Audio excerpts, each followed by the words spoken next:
Hey guys, Adrian here from the Digital Dojos, and today I want to talk about the iPhone 5. It was just released. It is literally 4:30 a.m. here. I just got done covering the event. You can head over to digitaldojos.com to watch the complete coverage. You can also watch my last video, which was a complete Apple event hangout recorded with myself, Duncan, Mobile Phone 2003, and Josh, our We493. This video is just solely for the iPhone 5. I want to talk specifically about the iPhone 5. I'm gonna have another video coming out later about the full overview and tons of posts over at digitaldojos.com, which just recently got a redesign into a simpler. I went for a more simpler look, all of that, so you can see that here. I have a new post up about the iPhone 5, a complete overview, and this is kind of the video to correspond to that. So, as many of you know, the new iPhone 5 came out, and really, to be honest, it wasn't that exciting to me. It wasn't revolutionary. It maybe a little bit in the fact that a lot of the stuff was leaked. Everything that was kind of verbatim. Everything, like I like to say, went by the book. It was just, the screen, the design, everything was pretty much leaked. Everything was pretty much surefire go. Nothing that was pretty much mentioned, was not mentioned in the keynote. To say that all the sources were pretty much spot on. Everything I reported was pretty much spot on. It's thinner. It's 18% thinner, 20% lighter, and 12% less volume. You can see it has a great new display. It's still rocking that Retina display at 4 inches now compared to the 3.5 that the 4S is sporting here. Now, a little bit on the screen. So it is obviously a nicer screen. It's 4 inches. It's taller. It's not wider in the fact that you can still hold it the same and it'll still feel the same in one hand. That's really nice. The new screen is awesome. It's going to provide for a boost in terms of a new row of icons. It's also just a overall awesome experience because it ups the resolution. It has a 16:9 aspect ratio, so you're going to be able to view it in landscape, view videos a little bit more nicer, widescreen videos. It's going to be a media consumption device and browsing and all that. It's going to look nicer. It's more and more phones are moving towards that bigger display, and this definitely adapts that. Additionally, it also got LTE, something that a lot of people were looking forward to. So now it does have LTE, and you can see the download speed charts. They have all this stuff comparing the next generation of cellular and wireless connectivity. It's all up to date with the latest LTE. It's up to date with the Wi-Fi 802.11b, G, and N. Spec wise, so it has all that great technology built into it. Now, the core of it all ran by the new A6 processor, so that was pretty exciting. It has the A6 processor inside to power. It's 2 times as fast, I believe, compared to the 4S. 2 times the graphics performance. So yeah, that's the new A6 chip. 8 hours of battery life on LTE 3G, 8 hours of talk time, I think 256 around there, standby time, 10 hours of video playback time, and 10 hours of Wi-Fi browsing time, I believe. Additionally, they came out with new ear pods. These are the new earphones released. Now, let's go back to the design. The design, like I said, was pretty spot on with what it's going to look like. I'm going to go ahead and jump to the design tab here. It has that 4-inch screen. It has the new 9-pin dock connector. It's not a MagSafe, but it is that new 9-pin dock connector, which means if you want to use old devices, they came out with this new adapter that you can, I guess it's going to come with the box. I hope it's going to come with the box, which means that we're going to have to wait for new docks to come out.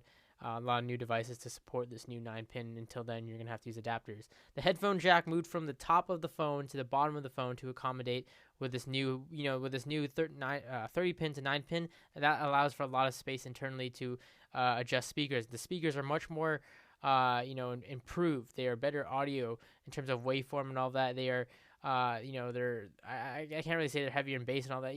They had a chart kind of showing the highs, the mids, the performance. Everything is kind of all around. The audio performance is improved speaker-wise. Like I said, the headphone jack is implemented at the bottom now.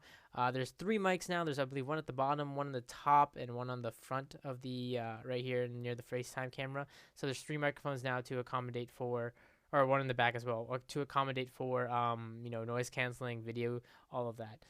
It is thinner. Like I said, it's now one of the thinnest with the display. The display now, they have taken out a layer in the actual display to accommodate, so now it's much more sensitive. When you're touching, you're actually touching the display. This also can mean it's a little bit more sensitive in terms of dropping it and all of that. It hasn't really no reinforced glass or anything like that, but it is much more of a sensitive display and overall, a great, more accurate display in terms of performance and all that. Like I said, the back is now aluminum. It has a aluminum back plate in the middle compared here. And if you actually take a look at the original iPhone, it's very, very similar. This is my first gen iPhone here compared to the 4S. So it has that aluminum backing in the midsection right here, as you can see on the screen.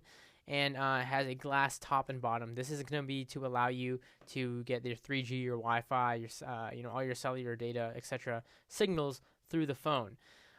So that's generally about it. That's what the iPhone is sporting. I mean, and to be honest, a quick overview. I wrote my post and I shared my thoughts. It's engineering wise, by all means, it's a great feat. It is, they've packed a lot into a smaller, slimmer, lighter phone. The new dock connector is going to be kind of a paradigm, or not kind of a shift into a new, connector. It's faster. But in terms of this, the camera's better and improvements and all that. I really don't know how much faster it is. A lot of people are saying, well, now my 4S is obsolete. My 4S jailbroken and all that. It's already had the extra icons. It already had all this extra stuff. The performance is great on my 4S. My 4S runs, just like the day I got it, if not even faster with jailbreak tweaks. It's by no means outdated in terms of performance. I don't realize how much faster 2 times is. I guess it's to normal users. I don't think it'll be really that much of a difference until it comes to gaming and applications. The new 4-inch screen is great, but there really isn't nothing to me that is a tipping point, a selling point for the iPhone. With the 4 to the 4S, when I made that upgrade, Siri was there, the new camera was there. And Siri was a pretty big thing. Siri, when it came out, was kind of that selling point nonetheless for the 4S. And it was faster. It was a huge speed upgrade. I skipped out on the 3GS. I went from the 3G to the 4 to the 4S.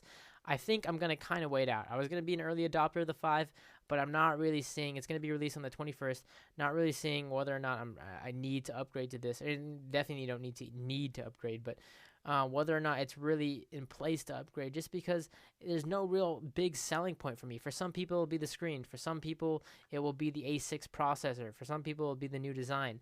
But there isn't much of a selling point to really sell me over with the 4S. The 4S still runs great, still runs fine. By no means is the iPhone 5 a bad phone. It is definitely has tons of great things going for it, but it is really, again, it's by the book. It's what everybody expected. It's nothing too exciting in my opinion. It wasn't a huge keynote to me, and I could talk a lot more about the other stuff that was released that I think was really badly released and badly designed and all that. But that's just my own personal opinions. But the phone, but nonetheless, a lot of people said this the same with the 4S. I even said the same thing with the 4S. I doubted the sales, but hey, the 4S is now the #1 selling phone, I believe. So the 5 is probably going to by no means, it's probably going to take over the market and sell tons and tons of units. But I'm probably going to adopt it a little bit later after the release date. So anyways, that's my opinion. Love to hear what you guys think about it. Don't forget to head over to digitaldojos.com for more thoughts, more posts coming up on the Apple iPhone. Are you going to be upgrading? What do you guys think? Like I said, I'm going to be holding out. It's nothing too exciting for me, but would love to hear what you guys think. Thanks again for watching. Don't forget to comment, like, and subscribe.